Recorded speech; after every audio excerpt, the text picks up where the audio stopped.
تو ایک پارٹی ایسی ہے جو اور اس کے لیڈر جو مہاتما سمجھتے ہیں اپنے آپ کو، وہ مسلسل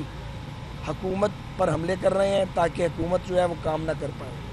پہلے آپ دیکھیں کہ شوکت ترین صاحب نے جو حرکت کی وہ ایک شرمناک حرکت تھی کہ IMF کا پروگرام جو ہے وہ سائن ہونے جا رہا ہے اور انہوں نے اڑنگا دے دیا تاکہ یہ پروگرام سائن نہ ہو، پاکستان ڈیفالٹ کر جائے۔ اور اب یہ جو تصویریں سوشل میڈیا پہ جعلی ڈالی جا رہی ہیں کہ جی یہ جو US ایڈ ہے وہ کہیں اور جا رہی ہے، اس کا بھی بھانڈا پھوٹ گیا ہے کہ ایسا کوئی واقعہ ہی نہیں ہوا۔ انہیں شرم نہیں آتی؟ اگر یہ سیلاب زدگان کی مدد نہیں کر سکتے، پاکستان کو ہیلپ نہیں کر سکتے، تو کم از کم جو یہ مدد کا عمل چل رہا ہے، یہ پاکستان کو ڈیفالٹ سے بچانے کے لیے جو ہاتھ پاؤں مارے جا رہے ہیں اس میں تو رکاوٹیں نہیں ڈالیں، مگر اس میں رکاوٹیں ڈالی جا رہی ہیں۔ تو میں یہ سمجھتا ہوں کہ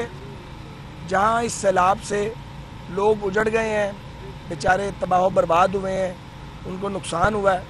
وہاں ان لوگوں کی سیاست بھی بے نقاب ہو گئی ہے اور اجڑ گئی ہے جو بظاہر مسیحا بنتے ہیں لیکن بے حس ہیں اور شیم لیس ہیں، اور ان کا سردار جو ہے اس کا نام عمران خان ہے۔